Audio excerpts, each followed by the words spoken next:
Her bones couldn't handle the heat. You think I am far from you. In the night you whisper forget-me-nots to God. I do not blame you for forgetting I am not there in your backyard, but explain to my children why the world forgot they were hungry. Famine is more than a circumstance or a political downfall. It is what we chew on before we go to sleep, like cassava leaves, but different. And it is not digestible as one might think. You think me different. You think me far. You think too much. Instead, fill the sandpaper palms with your heartbeat. Rub the contours of a sour belly, smooth but hurting, bloated but hurting still. Count my ribs with your fingertips and trace my husband's jawbone and the vertebrae on my son's spine. Rub the sweat from our brow and dust the silence from our people's throat. Then you will not have to think. You will know. But do not cry for me. For East Africa is not disappearing, but persevering, welcoming you to a family in need.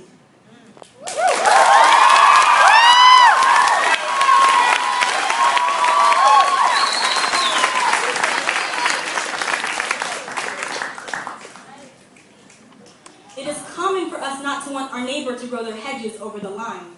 When they reach our side, we say, "Trim your bushes, will you please? They are not ours to trim." We want to cut our own rose plants, our vegetables, tend to our lemon tree. We humans forget that it's the dirt beneath that pushes these things to the surface. Our precious foliage would die in seconds if we ignore the screaming. 38 million Africans are threatened by starvation this year alone. How many leaves can you afford to ignore now? They are pushing past our white picket fences and we don't have the sense to tend to them because they are not ours. Wake up, America, and smell the famine. Our neighbors are tired of reaching over our blindfolds with no water and no food. Just because they don't belong to you doesn't mean that they don't mean anything. Past our pixelated TVs, newspaper clippings, and sweeping comparisons. America, wake up. They are in our backyard and we can't afford to ignore them anymore.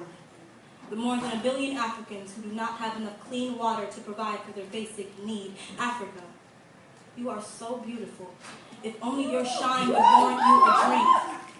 If only your shine would warrant you a drink like my silent hydrangeas in the pot. America, wake up. Countries were not constructed by God, so why are we all suffering under the same globe without a sideways glance or observance? America, our neighbor is more than the Ford Focus that they park in their driveway. They are the children. With no park to play in, just guns to hold and drugs to chew. They are the trillions of families cracked in half by needless death and government values. They are the women left on desert roads, unaccounted for, forgotten on a dry wind. They are the men, confused by hunger and greed, not sure where refuge lies. America, wake up, please. Tears run the same color and dirt crushes the same under our feet. We need to stop pretending that the human race itself is not a country, despite the border. They come to us with open arms, and maybe one day we'll have the heart to give them an answer and tend to our hedges.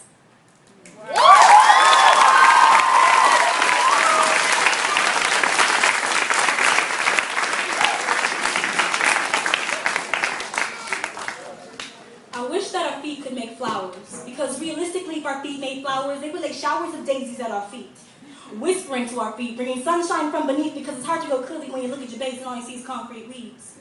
Bloody handprints of the young deceased. And simultaneously, I wish our hearts could sing melodic notes that turn into symphonic quote symphonies. I wish they would have sent down epiphanies, eventually. And equally, I wish our hearts manifested beats that inspired our fingertips and our hearts to sing. But please, just remember that we always have to start with our feet. Thank you.